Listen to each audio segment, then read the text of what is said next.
আপনি যখন শেখ হাসিনার জন্য মন খারাপ করেন তখন আমি ভাবি গোলাম আজমের কথা, যাকে বিনা দোষে ফাঁসিতে ঝোলানো হয়েছিল।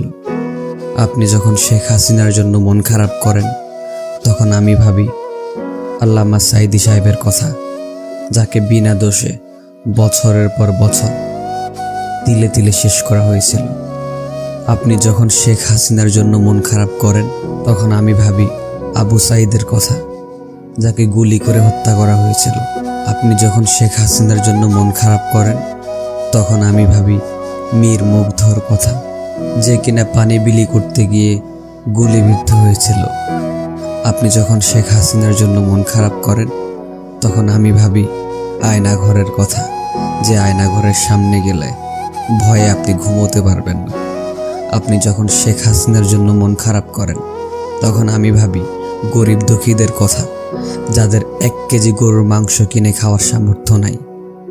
আপনি যখন শেখ হাসিনার জন্য চোখ দিয়ে পানি ফেলেন তখন আমি ভাবি আমার ইসলাম ধর্মের কথা, যেই দেশে বুক ফুলিয়ে ইসলামের কথা বলা যেত না, শান্তিপূর্ণভাবে ওয়াজ মাহফিল করা যেত না, যে দেশে কোরআনের কথা বলা যেত না, যে দেশে ইসলামের কথা বলা মানুষরা ঠিকমতো রাতে ঘুমোতে পারত না।